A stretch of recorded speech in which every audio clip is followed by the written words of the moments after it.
Assalamualaikum warahmatullahi wabarakatuh. Sahabat Teras Langit, dalam video ini, kami akan membahas tentang kisah sahabat Nabi Muhammad SAW, yaitu Abu Sufyan bin Harits, di mana beliau memusuhi Nabi selama 20 tahun hingga berakhir dengan haru. Sebelumnya jangan lupa tekan subscribe dan aktifkan lonceng notifikasinya agar sahabat-sahabat Teras Langit tidak ketinggalan kisah-kisah menarik lainnya. Terima kasih. Abu Sufyan bin Harits merupakan sepupu dari Rasulullah. Meski Abu Sufyan bin Harits memiliki sifat yang sangat membenci Rasulullah, namun di akhir hidupnya telah memilih jalan yang benar dan masuk Islam. Nabi Muhammad SAW menjadi Rasul Allah yang terakhir. Rasulullah sangat bersemangat untuk menyebarkan agama Islam kala itu. Meski banyak yang membencinya, termasuk sang paman Abu Lahab dan sepupunya Abu Sufyan, Rasulullah SAW tidak patah semangat dalam menyebarkan ajaran Islam. Sufyan bin Harits adalah sepupu Rasulullah SAW. Ayahnya, Harits bin Abdul Muthalib, adalah saudara Abdullah, ayah Nabi Muhammad. Tidak terdapat tali temali yang menghubungkan dua pribadi antara Rasulullah SAW dengan Abu Sufyan. Dua insan tersebut yang lahir nyaris bersamaan. Keduanya sebaya serta besar dalam keluarga yang sama. Hubungan dari keduanya semakin erat, sebab Halimah Sadiah yang menyusuinya secara bersamaan, sehingga menjadi dua sahabat bermain serta saling mengasihi satu sama lainnya. Karena hubungan yang demikian erat tersebut, maka kebanyakan orang menyangka Abu Sufyanlah yang akan paling dahulu menyambut seruan Rasulullah SAW, dan dialah yang paling cepat mempercayai serta mematuhi ajarannya dengan setia. Namun kenyataannya tidak. Bahkan sebaliknya, justru ketika Rasulullah mulai menyampaikan dakwah di kalangan kerabatnya secara sembunyi-sembunyi, api kebencian menyala di hati Abu Sufyan. Kepercayaan dan kesetiaannya selama ini berubah menjadi permusuhan. Hubungan kasih sayang sebagai satu keluarga, satu saudara, sebaya dan sepermainan, pupus dan berubah jadi pertentangan. Abu Sufyan adalah penunggang kuda yang terkenal dan penyair berimajinasi tinggi. Dengan dua keistimewaannya itu, ia tampil memusuhi dan memerangi Rasulullah yang saat itu mulai berdakwah secara terang-terangan. Bila kaum Quraisy menyalakan api permusuhan melawan Rasulullah dan kaum muslimin, maka Abu Sufyan pasti tampil di antara mereka. Lidahnya yang selalu menyemburkan syair terus menyindir Rasulullah dengan kata-kata kotor dan menyakitkan hati. Keadaan itu terus berlangsung selama 20 tahun.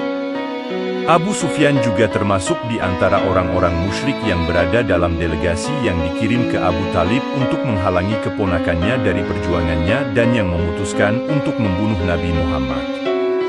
Namun, ia tidak termasuk di antara mereka yang menganiaya Nabi dan umat Islam secara fisik.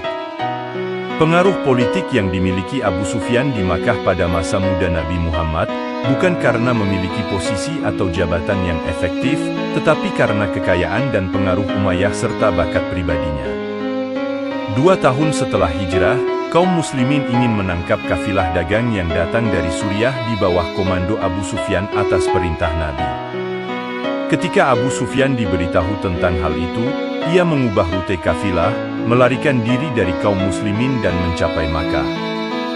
Namun, kejadian ini berujung pada Perang Badar dengan provokasi Abu Jahal, pemimpin Quraisy.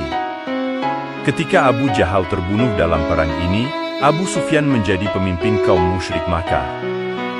Quraisy memberinya tugas untuk membalas dendam atas kekalahan di Badar sesegera mungkin dan mereka mengalokasikan barang-barang di kafilah Suriah, yang menyebabkan perang tersebut untuk pengeluaran perang melawan kaum muslim. Abu Sufyan, yang bersumpah tidak akan mandi kecuali setelah membalas dendam di Badar, ikut serta dalam perang Uhud, yang terjadi pada pertengahan bulan Syawal di tahun ketiga Hijriah sebagai pemimpin pasukan kaum musyrik. Abu Sufyan juga merupakan komandan Quraisy selama perang Khandaq. Terlihat bahwa tugas kepemimpinan Abu Sufyan ini terus berlanjut hingga penaklukan Makkah. Dia memainkan peran penting dalam semua tindakan keji terhadap kaum muslim. Dalam perang Uhud, Abu Sufyan adalah pemimpin pasukan kafir Quraisy Mekah. Di perang ini, kafir Quraisy berhasil memukul mundur kaum muslimin. Sebelum memeluk Islam, Abu Sufyan juga pernah menangkap salah seorang sahabat Rasulullah, Zaid bin Ad-Datsinah radhiyallahu anhu. Ia berkata kepada Zaid, "Aku bersumpah atas nama Allah wahai Zaid, apa kau mau kalau sekarang Muhammad berada dalam posisimu agar kami penggal dia? Sementara kau bebas berkumpul bersama keluargamu."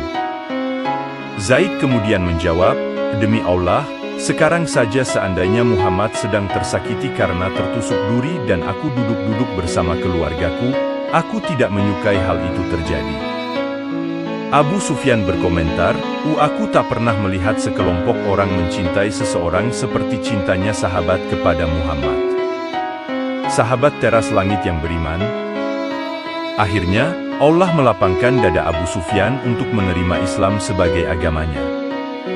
Dan ingin menemui Rasulullah bersama putranya, Ja'far, ia pun berangkat menemui Rasulullah di Madinah. Ketika bertemu Rasulullah, Abu Sufyan menjatuhkan diri di hadapan beliau. Namun Rasulullah memalingkan wajahnya, tidak mau menerima Abu Sufyan. Ia pun mendatangi Nabi dari arah lain, tetapi Rasulullah tetap menghindar. Hal itu terjadi beberapa kali. Setelah berlangsung beberapa lama, akhirnya Rasulullah menerima keislaman Abu Sufyan. Beliau bersabda, "Tiada dendam dan tiada penyesalan, wahai Abu Sufyan. Wahai Rasulullah, ajarkanlah kepada saudara sepupumu ini cara berwudu dan sholat," pinta Abu Sufyan. Demikianlah, akhirnya Abu Sufyan memeluk agama Islam dan menjadi pelindung utama Rasulullah Sallallahu Alaihi Wasallam. Sejak keislamannya, Abu Sufyan menghabiskan waktunya dengan beribadah dan berjihad untuk menghapus bekas-bekas masa lalu dan mengejar ketertinggalannya. Dalam peperangan-peperangan yang terjadi setelah Fathu Makkah, ia selalu ikut bersama Rasulullah. Ketika berlangsung Perang Hunain, Abu Sufyan tak mau ketinggalan dalam membela panji-panji Islam.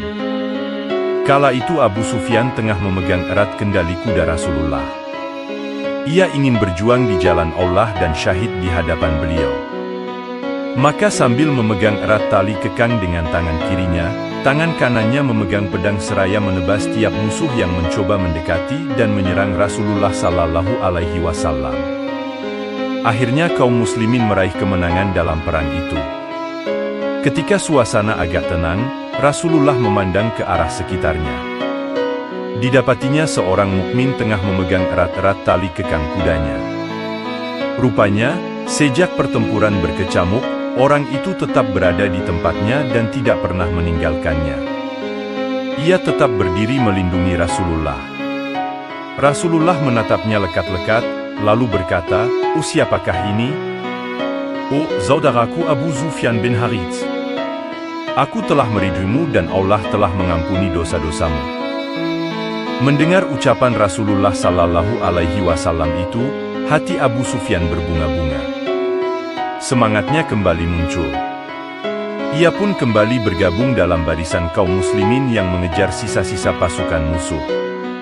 Sejak perang Hunain itu, Abu Sufyan benar-benar merasakan nikmat Allah dan keridaannya. Dia merasa mulia dan bahagia menjadi sahabat Rasulullah.